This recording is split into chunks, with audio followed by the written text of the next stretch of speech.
اعوذ باللہ من الشیطان الرجیم بسم اللہ الرحمن الرحیم وانتظروا انا منتظرون وَلِلَّهِ غَيْبُ السَّمَاوَاتِ وَالْأَرْضِ وَإِلَيْهِ يُرْجَعُ الْأَمْرُ كُلُّهُ فَاعْبُدُوهُ وَتَوَكَّلْ عَلَيْهِ وَمَا رَبُّكَ بِغَافِلٍ عَمَّا تَعْمَلُونَ۔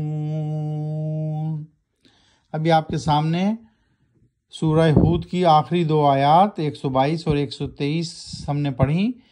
پارہ وہی ہے، پارہ نمبر 12 وَمَا مِن دَابَّةٍ، ان کے معنی دیکھتے ہیں اور ان دو آیتوں کے ساتھ 122 اور 123 کا ترجمہ پڑھتے ہیں تو سورہ ہود ختم ہو جاتی ہے اور سورہ یوسف لگ جاتی ہے، شروع ہو جاتی ہے۔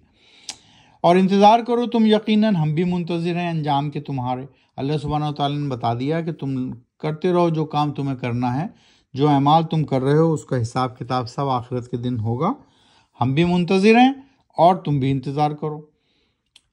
یقیناً اللہ کے لیے غیب ہے آسمانوں کا اور زمین کا، اور اسی کی طرف لوٹائے جاتے ہیں تمام معاملات۔ تو عبادت کرو اسی اللہ کی اور توکل کرو یعنی بھروسہ کرو اسی پر، اور نہیں ہے تیرا رب غافل ان کاموں سے جو کام تم کرتے ہو۔ تو اس طرح آج ہم نے سورہ ہود کو وَمَا مِن دَابَّةٍ 12 نمبر سپارے میں ختم کیا ہے۔ کل کتنی آیتیں تھیں سورہ ہود میں؟ 123۔ تو ہم نے مختلف اللہ سبحانہ وتعالیٰ نے اس میں مختلف نبیوں کے، پیغمبروں کے واقعات بیان کیے ہیں کہ انہوں نے، ان کی امتوں نے ان کے ساتھ کیا کیا اور پھر ان پر کس طرح عذاب آیا اور کس طرح وہ ختم ہو گئیں، یعنی صفحہ ہستی سے مٹ گئیں۔ آج ہم شروع کر رہے ہیں سورہ یوسف مکیہ۔ مکیہ معنی مکے میں نازل ہوئی، تو آپ کو ہم پہلے بھی دہرا چکے ہیں، پھر دہرا دیتے ہیں۔ کل مکی صورتوں کی تعداد ہے 89، 89، ایک کم 90 مکے میں جو نازل ہوئی، اور جو مدینے میں نازل ہوئی ان کی تعداد ہے 25 یعنی 25۔ تو 89 اور 25 کو جمع کریں تو بنتے ہیں 114۔ سو ٹوٹل صورتیں قرآن شریف میں اور فرقان حمید میں 114 ہیں۔ ابھی ہم کون سی صورت میں داخل ہو رہے ہیں؟ 12ویں صورت میں داخل ہو رہے ہیں۔ 12ویں صورت کا نام ہے سورہ یوسف۔ سورہ یوسف مکیہ، مکے میں نازل ہوئی۔ آیات کل کتنی ہیں اس میں؟ یعنی ورسز 111 ورسز ہیں۔ اعوذ باللہ من الشیطان الرجیم بسم اللہ الرحمن الرحیم الف لام را تلک آیات الکتاب المبین۔ الف لام را پڑھی جاتی ہیں آیات اس کتاب کی جو اپنی بات کا مقصد صاف صاف اور برملا بتا دیتی ہیں، بلا ٹوک بتا دیتی ہیں۔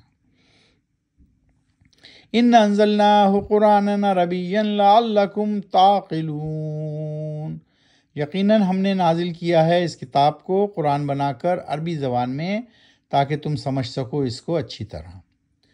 نحن نقص علیک احسن القصص بما اوحینا الیک ھذا القرآن وان کنت من قبلہ لمن الغافلین، ہم بیان کرتے ہیں تمہارے لیے اے نبی بہترین قصہ بذریعہ وحی تم پر اس قرآن سے، جبکہ یقیناً تم اس سے پہلے بالکل غافل تھے، بے خبر تھے اس قصے سے۔ کیوں اللہ سبحانہ وتعالیٰ سارے واقعات پرانے نبیوں کے، پرانے پیغمبروں کے بتا رہے ہیں؟ کیونکہ وہ کہہ رہے ہیں کہ کیونکہ تم غافل تھے، بے خبر تھے ان تمام قصوں سے، تو ہم ان کو سب کو دہرا رہے ہیں تمہارے لیے تاکہ تم باخبر ہو جاؤ۔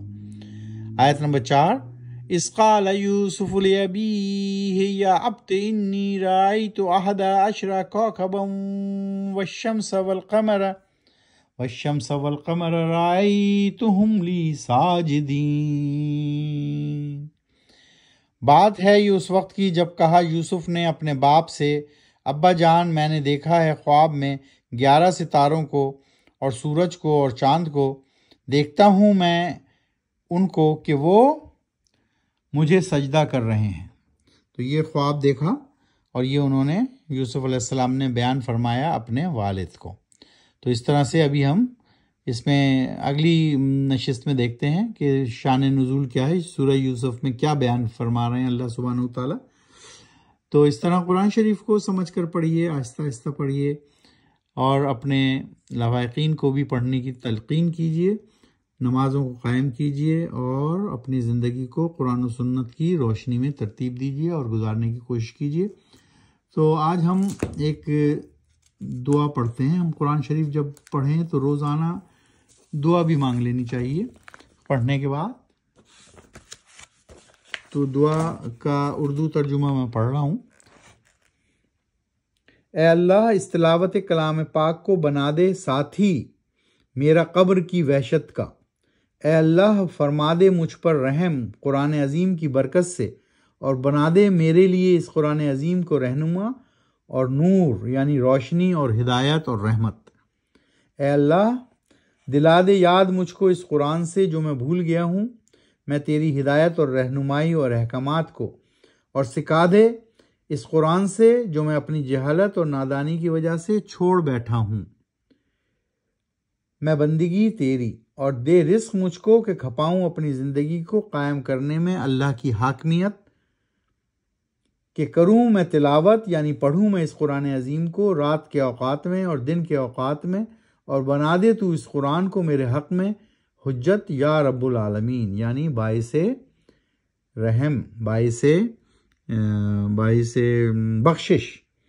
بخشش بنا دے۔ اے اللہ، تو اس قرآن کو میرے حق میں باعث بخشش بنا دے۔ آمین ثم آمین۔ صدق اللہ العظیم۔